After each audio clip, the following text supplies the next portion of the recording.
আমি তোমাকে বলতে বলতে ক্লান্ত, আমি তোমার জন্য অপেক্ষা করতে করতে ক্লান্ত।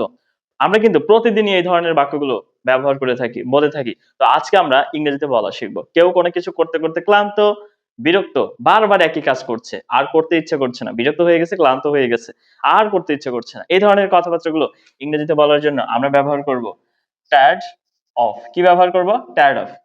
এবং তারপরে ভার্বের সাথে আইএনজি। তো আমি অপেক্ষা করতে করতে ক্লান্ত, মানে বারবার সে অপেক্ষা করছে, ক্লান্ত হয়ে গেছে, বিরক্ত হয়ে গেছে, সেজন্য আমরা টায়ার্ড অফ ব্যবহার করব। আমি প্রথমে আমাদের সাবজেক্ট লিখতে হবে, সাবজেক্ট লিখে ফেলি আই, তারপরে এম ইজ আর সাবজেক্ট অনুযায়ী লিখতে হবে। এখানে আই এর সাথে কি যাবে? আই এর সাথে এম যাবে। তাহলে আই এম, তারপরে কি?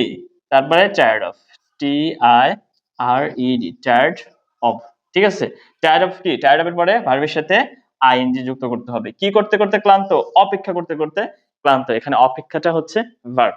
তাহলে I am tired of waiting, W A I T I N G, waiting. আমি অপেক্ষা করতে করতে ক্লান্ত। সে সে কাজ করতে করতে ক্লান্ত, মানে ক্লান্ত হয়ে গেছে, বিরক্ত হয়ে গেছে, মনে হয় অনেক কাজ করছে। তাহলে প্রথমে সাবজেক্ট হি, হি এর সাথে কি যাবে? হি এর সাথে ইজ যাবে, হি ইজ। তারপরে টায়ার্ড অফ, ক্লান্ত, বিরক্ত, T I R E D, tired of কি করতে করতে? কাজ করতে করতে। তাহলে working, W O R K I N G, working.